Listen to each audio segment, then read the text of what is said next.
Welcome to the Noodle Podcast. We are Kate and Max, and we love noodling on what we've learned by accident. This podcast is a space where we share how we get the best out of ourselves and the people we've worked with. In today's episode, the last of this series, we talk about superpowers and supermodels. We all have them. Those powers that we may be underplaying, overplaying, or unaware of. And the amazing coaching, communication and behavioural models that have stuck with us and shaped how we do what we do. Before we kick off, a warning and an apology if you are of a nervous disposition. Please don't be scared by what you hear at the very end of this episode. It sounds like Max's neighbour's children are being horribly murdered. They weren't, probably. Let's start today, Kate, slightly differently. How different? What? I want to start with you, specifically. Okay. Nervous laugh. Go on then. What would you say is your superpower? My superpower?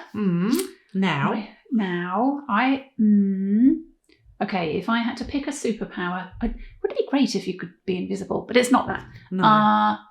And mine isn't. I think it's about getting clarity on the thing. So I think I'm quite good at saying the unsayable. Yeah. Or I like to think I'm saying what everyone else is thinking for a good reason, not to make people feel bad, but just to go, what is the elephant in the room? Yeah. So I think it's clarity. Yeah. Always work out well. It does. I think over the years I've learned to frame it, to ask permission to go there. Okay. Just a little bit of, I'm noticing something. Yes, I might be wrong. So just not straight in with the boom. Boom. This is what everyone's thinking. No. And everyone goes, we've been sitting on that for a long time. Thank you. For that. Yeah, I have definitely been given feedback that I'm overly direct in the past. Which I honestly didn't know. I just didn't know. I thought I was doing everyone a favour. So taking that on board, we know how much I love feedback. Taking it on board, I think my clarity in a situation is appreciated more. What's your superpower? So I think I have the clarity thing, but it's a different thing because I think I do the whole, how many things are going on here into what's really going on here. So I'm doing a sort of a version of what you do, but I think yours is very specific, whereas mine's more big picture. Yes. So I think I do the pull back to see like what's going on, what's the pattern, what's the repeating pattern, or one of my favourites, what's the subtitles for this conversation really? Yes. When you're watching, just turn it into a foreign language, read the subtitles underneath. I'm unhappy, I'm scared, I'm in that sort of thing. Yes. So most of what we've talked about in this series has been around behaviour and when does that help or when does it get in the way of doing your best work. So knowing when your superpower is a real strength that you can call on is fantastic, isn't it? And when it's not welcome. When it's not welcome. So when's mine not welcome, Kate? You know, that whole sort of, and what else might be going on here? Or sometimes, Maxine, when there's a thing, a really niggly thing going on, and I'm just telling you about it, and I kind of want you to be on my side. Yes. I need an ally. I want a mate to go, yeah, ain't it awful with me? When you do the, what's really going on here? What's it look like from their perspective? It's sometimes annoying, quite frankly. You want to just poke me in the eyes. And so that's when I bring one of your favourite phrases into it, which is, okay, I'll join you. I'll join you in the pit. How long do we have to be in here for, though? 10 minutes? 15? Yes. Oh, you want an hour? Oh, okay. All right. But just to make light of the fact that, yes, it's the thing that you're getting gripped by. Not you, but, you know. But you're right. There are times when I jump very quickly. Well, not times. I do it. It's a natural thing. That's the point you're about good at superpower. it, so you would use it. Yeah. So you can't help but see all the other possible things that might be going on in a situation that therefore makes it less, I don't know, something's happening that needs to be addressed or fixed or whatever, but you can see more of it. You don't always have to be the fixer though. No. So that's the thing, when you've got a default I don't want people to feel like this, so I'm going to come in with my cape on and rescue them by offering this model or a different way of looking things, perceptual positions. They don't always want you to be rescuing, or not right then necessarily. No. I don't necessarily have to bring clarity to a situation. Yeah. Sometimes people just need to vent or go through what they're going through. So knowing what your superpower is, your absolute strength, might have come from a flaw, or you might be underplaying or overusing it. I was thinking about other behaviours that maybe there's a good intent, but it's coming out wrong. Micromanaging. Yes, absolutely. Or someone being very driven, a desire to see a team succeed, that sort of thing, but can then end up pushing people way harder than is right or appropriate. What might be behind micromanaging? Well, you don't want people to get it wrong. You don't fear of failure, that sort of thing. So maybe you're protecting people from getting bad outcomes or a situation from not being the very best. Banter. We talked about that in the last episode, but I was coaching someone a couple of years ago who was in real trouble. I don't think he even realised how much trouble he was in, because his level of banter actually made his team feel very, very uncomfortable. Yeah. And because he was a manager, people felt they had to join in, but it was going too far. It was, the joke was not a joke, actually. It was very personal. But he was doing it because he wanted there to be a friendly atmosphere. Yeah. He genuinely thought, I want it to be a relaxed atmosphere. You can say anything here.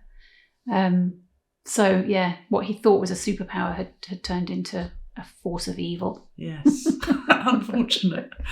So good to know your superpower. How do you find out your superpower, though? Because I think I would say that the thing about that clarity of what's going on here is something that I took for granted in myself, because it was the thing I needed to find out in order to get on with the work.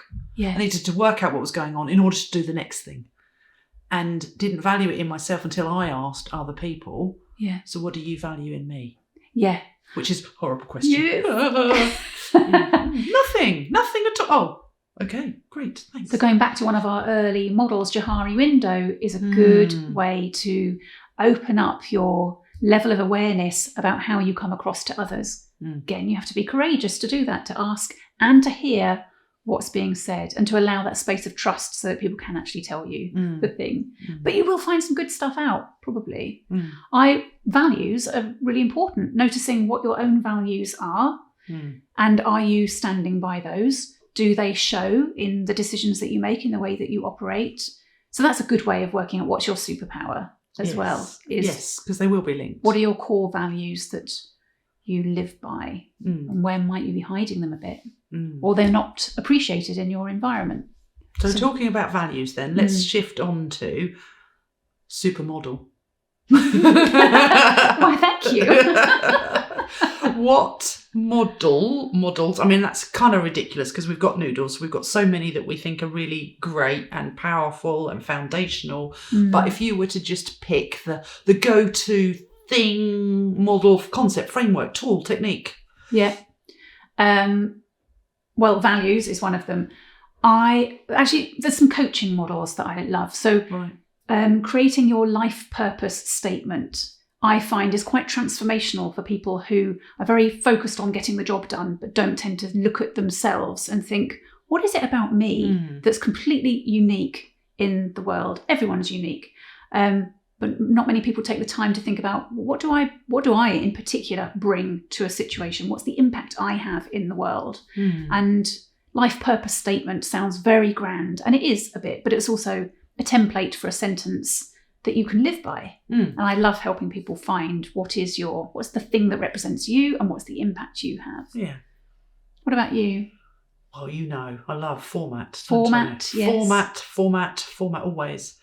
Format being a model to help you think through in any situation, whether you are asking somebody questions, whether you're positioning a narrative yourself, whether you're writing a huge proposition or a narrative yourself. It's that model of why, what, how, so what, and just thinking through why, what's happened in the past that's brought us to this moment, what is it that I need to do or we need to do, how are we going to do it? And then where's it going to get us to? That sort of whole end of the story bit, the positive, and just that narrative. And I love using that, whether it is to structure an email, set up the beginning of a meeting, why are we here today? What is it we're going to cover? How are we going to spend our time? Where can we get to by the end of the meeting? I mean, yes. Already, look, simple. Yeah. And it's really great for if you're listening to other people and they're delegating stuff to you. They might tell you the what and the how, but they might not have told you the why. Yes. And you need a bit of the backstory, or they might not have painted enough of a picture of the future that means that you could then go, oh, okay, so if I'm not on the path, I know how to deviate, but because I've got the vision of the end game. You're making me think about big rocks, which is another big why. Why am I doing what I'm doing? Mm-hmm. So big rocks, okay, it's a time management tool and a prioritization tool, but it makes you go, what are the key things I really ought to be spending my time, energy and focus on? And if I'm being asked to do a lot of things, or I'm finding I'm distracting myself with a lot of stuff that isn't in my big rocks pile, then that's where I need to make some smart decisions about letting stuff go. And that, again, that has been really great for some of the people that I've worked with to go, oh, yeah, I feel now much more comfortable that I'm working on what I need to, instead of being pulled in a million directions. Mm-hmm. I've got a sense of I'm controlling what I'm spending my time on. And I think the other one I would add, which you've already touched on in terms of asking permission, which is framing. Yes. So that conversation before a conversation, how do you actually make sure the other person wants to talk about what you want to talk about? Because just because you've decided that you want to talk about this doesn't mean that they're in the zone, ready for it, up for it. That sort of, we've just come out of a meeting, a situation, and Kate wants feedback now on that. I do not ever want feedback, but but in that moment when you're thinking about the next thing on your to-do list and you're storming down the corridor, now's not the time. So you might say no. So that asking permission, you've always said, Kate, you really want some good feedback on how these meetings go. Now, good time. All that sort of stuff. But framing for me is really useful. Yes. Yeah. Thanks for giving me that one as well, because I don't think I did used to be very good at that at all. I was talking to someone who was in my dream team from years and years ago. Everyone's got that kind of time when you've worked with a team that everyone's just loved what they're doing and they love each other and they're very supportive. And she reminds me of something quite cutting that I said on her first day. Really? She remembers it 10 years later. I thought I was being funny. I was being funny, but the thing that I said was awful, really awful. So yeah, just framing. Is it okay if they say no, I don't actually want to hear that, then fine, leave it. Yes. Leave it for now. Yes. One other super model that I love is dealing with your saboteurs. So that inner negative chat, the belief system, working with it in quite a creative way to deal with what's holding you back from doing your best work. So yeah, dealing with saboteurs and your negative Nelly. Yeah. Whoever it is that you've got inside your head. Yeah. And that's really powerful, just to recognise that you have different versions of yourself inside your head as well. Which is like an inner version of that perceptual positions thing, Yeah. How many different stances can I take on this, on myself? Yeah. Crikey, it's tiring just thinking about it's like being in a kaleidoscope, just moving around all these different perspectives of you.